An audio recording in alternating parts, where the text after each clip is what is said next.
അടിയന്തരാവസ്ഥയുടെ കിരാതകാലത്തിനു ശേഷവും JNU chancellor പദവിയിൽ തുടർന്ന ഇന്ദിരാഗാന്ധിക്കെതിരെ സീതാറാം യെച്ചൂരിയുടെ നേതൃത്വത്തിൽ നടന്ന വിദ്യാർത്ഥി സമരം ഇന്ത്യൻ സമരചരിത്രത്തിലെ നാഴികക്കല്ലാണ്.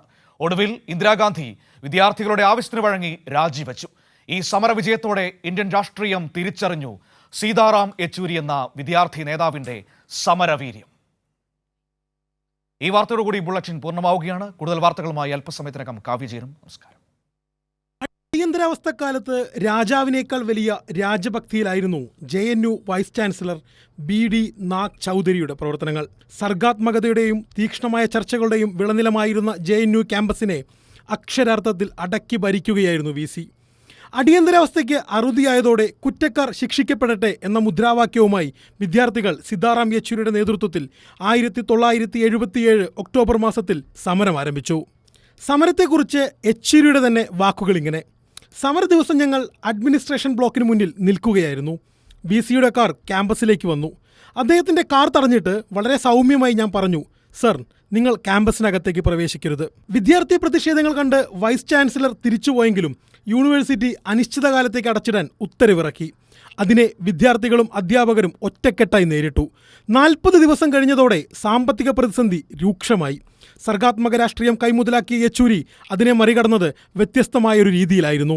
യൂണിവേഴ്സിറ്റി പ്രവർത്തിക്കുന്നു, VC സമരത്തിലാണ് എന്നെഴുതിയ പ്ലക്കാർഡുകളുമായി വിദ്യാർത്ഥികളെ സരോജിനി മാർക്കറ്റിലും കൊണാട്ട് പ്ലേസിലും എത്തിച്ച് പൊതുജനങ്ങളിൽ നിന്ന് പിരിവെടുത്ത് പണം കണ്ടെത്തി. ഇന്ദിരാഗാന്ധിയുടെയും VCയുടെയും കണക്കുകൂട്ടലുകൾ തെറ്റി. വിദ്യാർത്ഥി സമരം ദിനം പ്രതി ശക്തിപ്പെട്ടു. തിരഞ്ഞെടുപ്പ് തോൽവിക്ക് ശേഷവും ചാൻസലർ പദവിയിലിരിക്കുന്ന ഇന്ദിരാഗാന്ധി ഒഴിയണമെന്നാവശ്യപ്പെട്ട് യെച്ചൂരിയുടെ നേതൃത്വത്തിൽ സമരം കടുപ്പിച്ചു.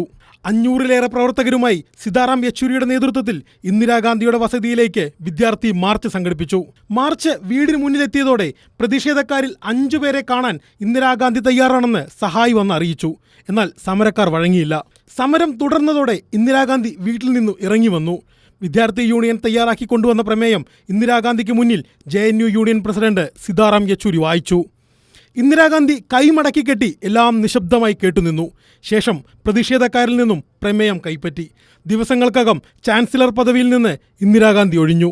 അടിയന്തരാവസ്ഥയുടെ 21 മാസങ്ങളിൽ ജനാധിപത്യം കാറ്റിൽ പറത്തി ഇന്ത്യയെ അടക്കി വാണ ഭരണാധികാരി സീതാറാം യെച്ചൂരി എന്ന വിദ്യാർത്ഥി നേതാവിന് മുന്നിൽ സവിനയം നിൽക്കുന്നതിനും ഇന്ത്യൻ രാഷ്ട്രീയം അന്ന് സാക്ഷ്യം വഹിച്ചു. News desk, Kairali news.